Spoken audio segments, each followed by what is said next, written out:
नमस्कार, कसे आहे तुम्ही सगळे।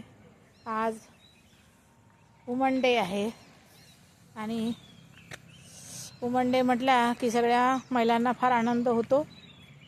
फार सजून बिजून सगळे व्हिडिओ वगैरे हे ते डान्स वगैरे करत आहे।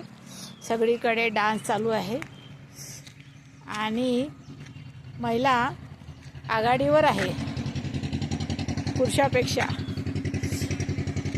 ती लहानपणापासून महिलावर इतकं कामाचा बोजा ठेवतात।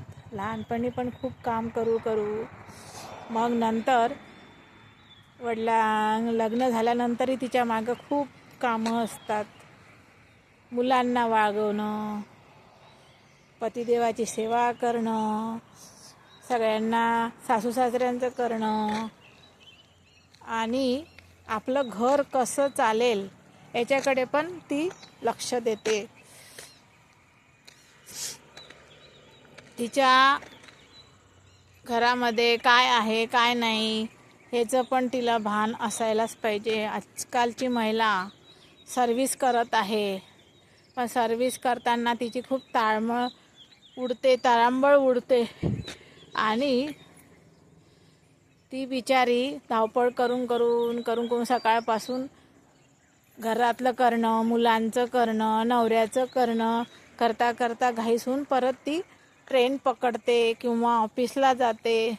ट्रेन पकडून धावपळ परत तिचं लक्ष कुठं असते? आपल्या मुलांकडे, घरांकडे।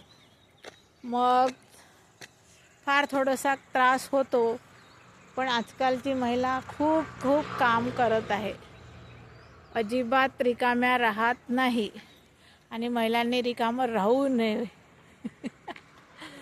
मुलांचं करता अगोदर कसं पाळणाघर नव्हते मुलांना वागवायला, म्हणून पूर्वीच्या महिला सर्व्हिस करत नव्हत्या।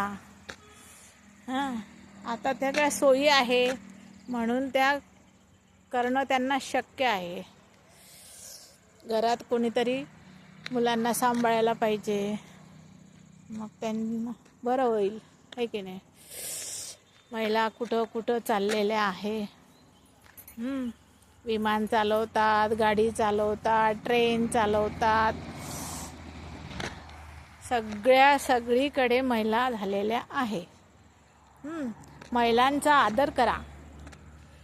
त्यात तुम्हाला काहीही संकट जरी आलं तरी ती घरातली स्त्री तुम्हाला त्याच्यातून ती वाचवू शकते।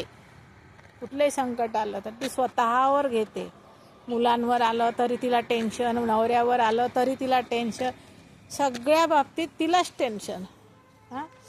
पण म्हणून म्हटलं ती तुमच्या घरातली गृहलक्ष्मी आहे, धनलक्ष्मी आहे आणि वेळ आली तर ती दुर्गा आणि चंडिका पण बनते, म्हणून तिचा नेहमी आदर करा।